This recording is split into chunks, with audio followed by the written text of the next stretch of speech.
The snow had been falling since mid-afternoon. Not the sharp, hurried kind of snow that stings your cheeks and makes you want to turn away. This was the soft kind, the slow kind, the kind that drifts down in wide, lazy circles, as if even the weather understood that this particular evening deserved a certain tenderness. By 7 o'clock, Millbrook Square was quiet. The Christmas tree at its center had been lit since the first week of December, tall and golden and generous with its light, the kind of tree that makes you stop walking just to look at it for a moment, the kind of tree that reminds you of something you cannot quite name, something from a long time ago, maybe, something warm. Most people had gone home by now. The shops had closed. The vendors had packed up their hot cider and their roasted nuts and their little handmade ornaments. Families had retreated indoors to finish wrapping presents, to tuck children into beds, to sit together in the particular quiet that Christmas Eve brings to a house, when everything is finally ready and all that remains is the waiting. But not everyone had somewhere to go.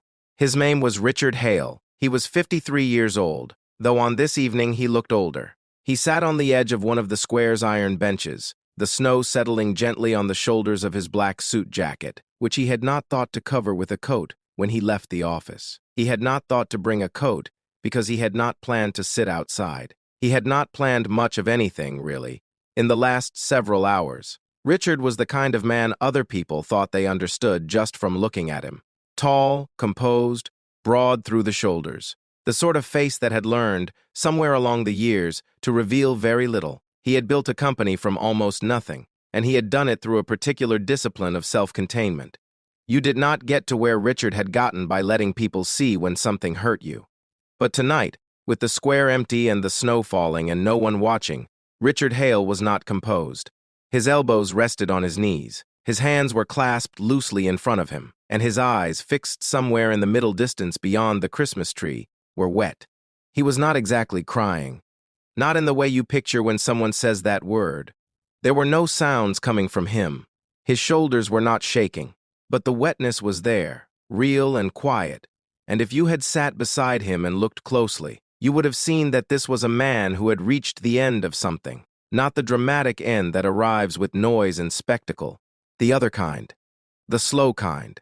The kind that sneaks up on you in an empty square on Christmas Eve when you have finally run out of ways to keep yourself busy enough not to feel it. His daughter had called him that morning. That was what had done it. Not the board meeting he had lost, not the partnership that had dissolved after 15 years, not even the house he had sold last spring when it became clear that rattling around inside 5,000 square feet alone was doing him no good. Those things he had managed, those things he had filed away in the part of himself that processed difficulty without ceremony. But his daughter, Caroline, who was 26 and lived in Portland now, and was building a life that had less and less room in it for a father she had watched choose work over everything else for most of her childhood, had called to say she would not be coming home for Christmas. There was no anger in her voice. That was almost the harder part. She was kind about it. She explained about flights and her boyfriend's family and how next year would be better. She said all the right things, and Richard had said all the right things back, the way he always did, the way he had been trained by decades of boardrooms and negotiations to say the right thing regardless of what he actually felt. He had hung up the phone and sat at his desk for a long time, not working. Then he had put on his suit jacket and walked out of the building and kept walking until he found himself here, in Millbrook Square, watching the snow come down around a Christmas tree that reminded him of something warm he could not quite name. He had been sitting there for perhaps 20 minutes when he heard the footsteps. Small ones, crunching unevenly through the snow, the way a child walks when they are moving with great purpose, but their legs are still working out the logistics. He did not look up immediately.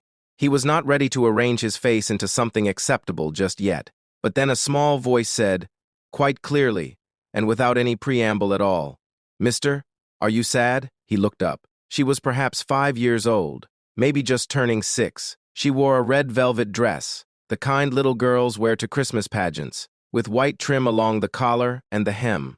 Over it she had on a coat that someone had clearly buttoned in a hurry, and on her head sat a green knit hat, pulled down over her ears, with a little pom-pom on top that bobbed slightly when she moved. She was holding something in both hands, carefully, the way children hold things they consider important. A small box, wrapped in silver paper, with a red ribbon that had come slightly undone on one side.